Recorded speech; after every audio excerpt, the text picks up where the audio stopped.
तारीख थी 28 दिसंबर 2022। सुबह के लगभग 6 बज रहे थे।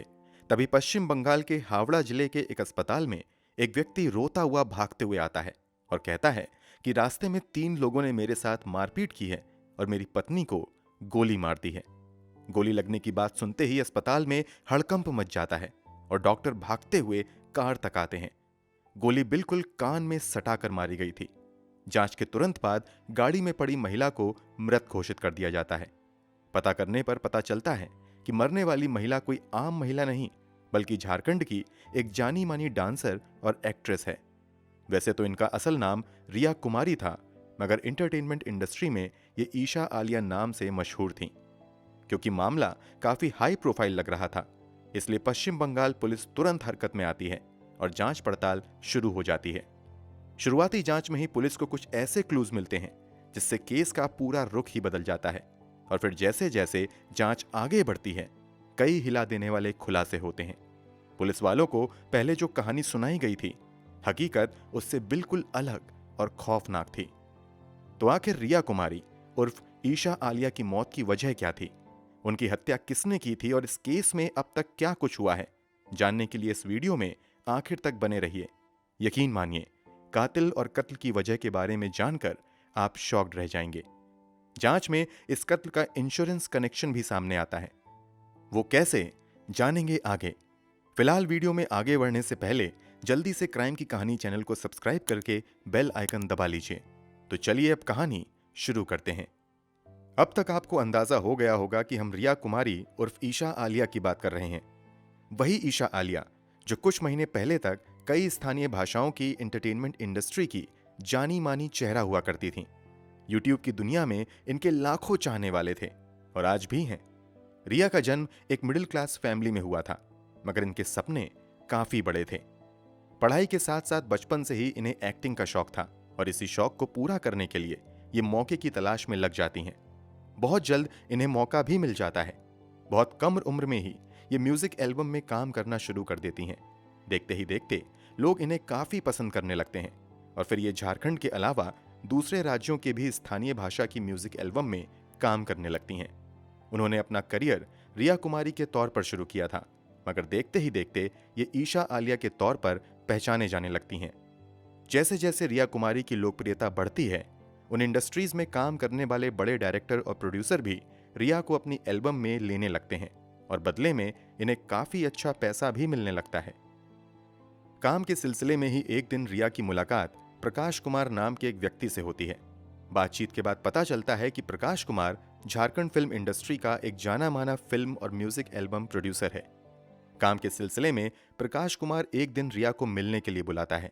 बातचीत के बाद रिया प्रकाश कुमार के म्यूजिक एल्बम में काम करने के लिए राजी हो जाती है। इसी काम के दौरान दोनों की मुलाकात रोज रोज होने लगती है और फिर देखते ही देखते यही रोज रोज की मुलाकात प्यार में बदल जाती है।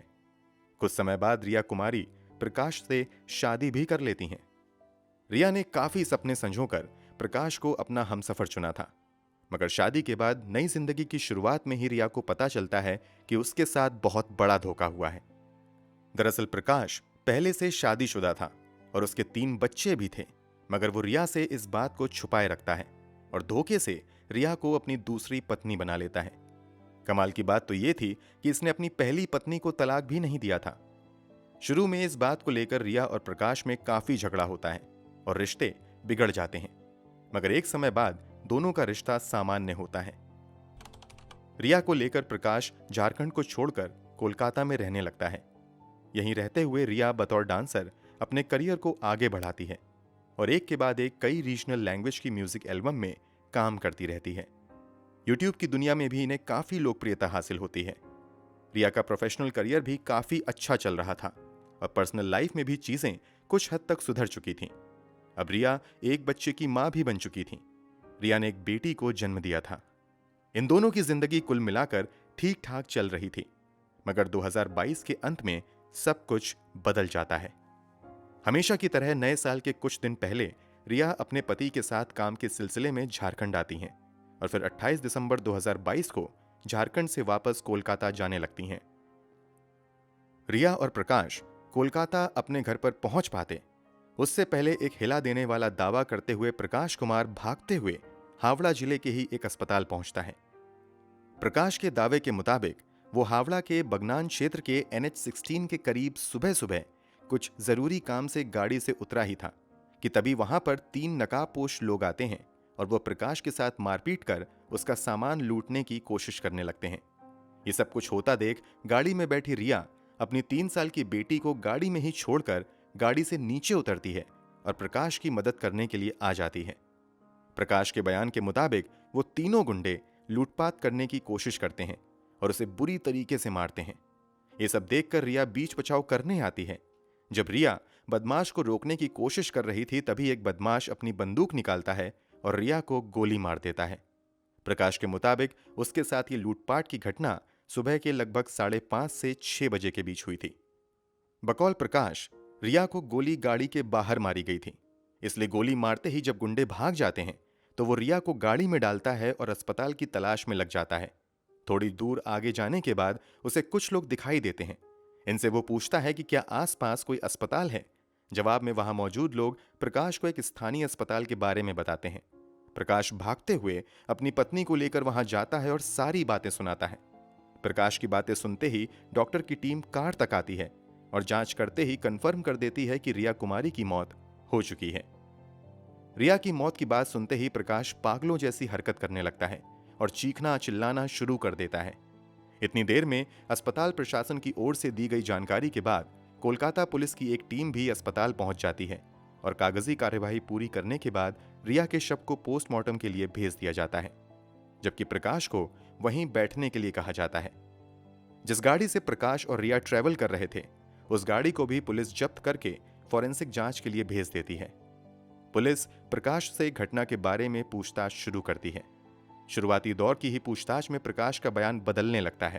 पहले वो कहता है कि वो पेशाब करने के लिए गाड़ी से उतरा था। थोड़ी देर बाद वो कहता है कि बेटी रोने लगी थी, इसलिए हमने गाड़ी रोकी थी। कुल मिलाकर बदलते बयान से पुलिस संतुष्ट नहीं हो पाती है और प्रकाश से पूछताछ का सिलसिला लंबा होता चला जाता है। पूछताछ में प्रकाश पुलिस वालों को बताता है कि जैसे ही वो गाड़ी से उतरा अचानक से 3 लोग आए और वो उससे मारपीट करने लगे। जब वो तीनों प्रकाश को मार रहे थे तो बीच बचाव करने रिया आती है। प्रकाश के मुताबिक रिया के आते ही उन तीनों में से एक व्यक्ति अपने पास से पिस्तौल निकालता है और रिया की कान में बिल्कुल सटाकर गोली चला देता है। पुलिस को प्रकाश के इस बयान पर भरोसा नहीं होता है क्योंकि प्रकाश के शरीर पर चोट के एक भी निशान नहीं थे। ऐसा कैसे हो सकता है कि एक तरफ दूसरे को गोली मार दी जाए जबकि उसी के साथ मौजूद दूसरे शख्स को खरोंच तक न आए। प्रकाश ने दावा किया था कि NH-16 के महेश रेखा ब्रिज के पास उसने अपनी कार रोकी थी। पुलिस इस पर भी सवाल करती है क्योंकि ये वैसी जगह थी जहां पार्किंग के लिए कोई जगह नहीं थी, तो आखिर यहां पर प्रकाश अपनी कार कैसे रोक सकता है। पुलिस के सामने प्रकाश बयान देता है कि 3 लोगों ने उन पर हमला किया।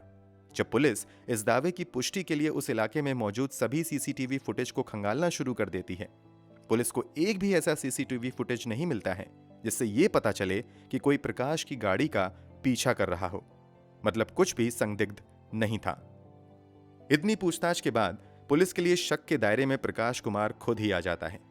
हालांकि पुलिस आगे कोई कार्यवाही करने से पहले कार की फॉरेंसिक जांच तथा रिया की पोस्टमार्टम रिपोर्ट का इंतजार करने लगती है। जब रिया की पोस्टमार्टम रिपोर्ट आती है तो एक अलग ही खुलासा होता है। प्रकाश के मुताबिक 3 लोगों ने उन पर सुबह के लगभग 6:30 बजे के आसपास हमला किया था, मगर पोस्टमार्टम रिपोर्ट में दावा किया जाता है कि रिया को कम से कम रात के 1 से 2 बजे के बीच ही गोली मारी गई है। कार से जुड़ी रिपोर्ट भी पुलिस के सामने आती है तो पुलिस का प्रकाश पर शक यकीन में बदल जाता है। दरअसल फॉरेंसिक रिपोर्ट के मुताबिक जांच में कार के अंदर 9mm बुलेट का खोखा मिलता है। अब अगर प्रकाश के दावे के मुताबिक रिया को गोली गाड़ी के बाहर मारी गई थी तो आखिर ये खोखा गाड़ी के अंदर क्या कर रहा था। इधर पुलिस अपनी जांच कर ही रही थी कि रिया की मौत की खबर सुनकर रिया का भाई और मां रांची से कोलकाता आ जाते हैं और प्रकाश पर अपनी बेटी की हत्या का मामला दर्ज करवाते हैं। ये लोग एक और खुलासा करते हैं कि लगभग कुछ दिन पहले ही रिया और प्रकाश का काफी झगड़ा हुआ था। उसके बाद प्रकाश घर छोड़कर चला गया था। हालांकि वो अचानक से वापस घर आया और फिर रिया को कोलकाता लेकर चला आया। रिया की मां एक और खुलासा करती हैं कि इससे पहले भी प्रकाश ने रिया की जान लेने की कोशिश की थी, मगर वो तब बच गई थी। अब पुलिस वाले सख्ती से पूछताछ का सिलसिला शुरू करते हैं, तो आखिरकार प्रकाश कुमार का सारा झूठ बेनकाब हो जाता है। पूछताछ में खुलासे के मुताबिक रिया से प्रकाश ने शादी जरूर कर ली थी, मगर यह शादी उसने सिर्फ रिया का पैसा हड़पने के लिए की थी। रिया को दिखाने के लिए वो अपनी पत्नी से अलग रहता था, जबकि वास्तव में वो अभी भी पहली पत्नी के कांटेक्ट में था। शादी के कुछ ही समय बाद प्रकाश रिया को अपने रास्ते से हटाने की साजिश में लग जाता है, मगर कई कोशिशों के बावजूद वो कामयाब नहीं होता है। अंत में प्रकाश अपने एक भाई संदीप कुमार के साथ मिलकर रिया के खिलाफ साजिश करता है और ये सभी मिलकर प्लानिंग करते हैं कि क्यों ना रिया की हत्या कर दी जाए और फिर इस हत्या को लूटपाट की कोशिश में की गई हत्या का रूप दे दिया जाए। इसी के बाद रिया से झगड़ा होने के बावजूद प्रकाश वापस रिया के पास आता है। कुछ दिनों तक खुशी खुशी उसके साथ रहता है और फिर अपनी साजिश को अंजाम तक पहुंचाने के लिए रिया को लेकर कोलकाता के लिए निकल जाता है। मगर रास्ते में ही जब रिया को नींद आ जाती है तो प्रकाश का भाई संदीप कुमार सोई हुई रिया के सर में बिल्कुल सटाकर गोली मार देता है। इसके बाद संदीप वहां से भाग जाता है, जबकि इस मर्डर को लूटपाट की कोशिश में की गई मर्डर का रूप देने के लिए प्रकाश रिया के शव को बड़ी सावधानी के साथ गाड़ी में रखकर आगे बढ़ता रहता है और फिर अस्पताल ले जाकर अपनी बनी बनाई कहानी सुनाता है। खुलासे के बाद तुरंत यानी हत्या के अगले ही दिन 29 दिसंबर 2022 को ही रिया के पति प्रकाश कुमार को गिरफ्तार कर लिया जाता है।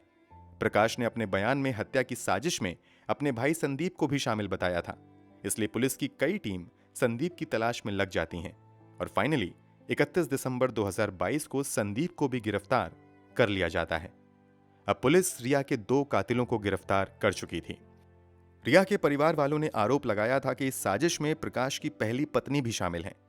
पुलिस की जांच में एक और व्यक्ति का नाम आता है जिसने प्रकाश और संदीप को बंदूक उपलब्ध करवाई थी और उस व्यक्ति का नाम भी संदीप ही था। अब पुलिस इस दूसरे संदीप की तलाश में लग जाती है, मगर कई हफ्तों के बीत जाने के बाद भी संदीप का कहीं अता पता नहीं चलता है। हालांकि कोलकाता पुलिस हिम्मत नहीं हारती है और दिन रात की मेहनत के बाद बिहार की राजधानी पटना के पास के एक गांव से गुप्त सूचना के आधार पर 2023 के फरवरी महीने में संदीप को गिरफ्तार कर लिया जाता है। पुलिस को इस दर्दनाक हत्याकांड में शामिल तीनों अपराधियों का पता चल चुका था, मगर पुलिस अभी भी इस हत्या के वास्तविक कारणों का पता नहीं लगा पाई थी। पहले तो दावा किया गया था कि प्रकाश बस रिया से पीछा छुड़ाना चाहता था, इसलिए उसने ये हत्या करवाई, मगर आगे की जांच में खुलासा होता है कि वास्तव में प्रकाश लाखों के कर्ज में डूबा हुआ था। उसका पिछला कुछ फिल्मी प्रोजेक्ट फ्लॉप हो गया था, इस कारण वो कर्ज चुका नहीं पा रहा था।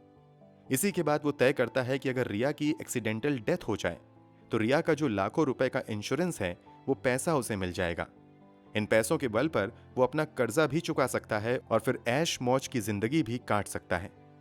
प्रकाश अपना ये प्लान अपने भाई से डिस्कस करता है और इसी के बाद ये लोग तय करते हैं कि रिया को खत्म कर दिया जाएगा और फाइनली साजिश के तहत 28 दिसंबर 2022 को रिया की हत्या कर दी जाती है। जब रिया की हत्या की गई थी उस समय कार में रिया की एक 3 साल की बेटी भी मौजूद थी। जब रिया को गोली मारी गई थी तब ये बच्ची भी सो रही थी, इसलिए ये पुलिस को बहुत कुछ नहीं बता पाती है। ऊपर से मां के मरने से ये इतने ज्यादा गहरे सदमे में चली जाती है कि ठीक ढंग से कुछ भी नहीं बता पाती है। फिलहाल इस केस की मौजूदा स्थिति की बात करें तो ये तीनों आरोपी जेल की हवा खा रहे हैं। ये पूरा मामला अभी कोर्ट में है, जहां पूरी सुनवाई के बाद सजा का ऐलान होना बाकी है। वैसे तो ये अदालत तय करेगी कि रिया के कातिलों को क्या सजा दी जाए, मगर आपके अनुसार इन आरोपियों का अगर गुनाह साबित हो जाता है तो इसे क्या सजा मिलनी चाहिए, कमेंट बॉक्स में जरूर बताएं। अगर आपने अब तक इस चैनल को सब्सक्राइब नहीं किया है तो जल्दी से चैनल को सब्सक्राइब कर लीजिए, साथ ही बेल आइकन दबाकर नोटिफिकेशन भी जरूर ऑन कर लीजिए। क्राइम की दुनिया से जुड़ी ऐसी ही दिल दहला देने वाली सच्ची कहानियों के लिए हमारे साथ जुड़े रहें। धन्यवाद।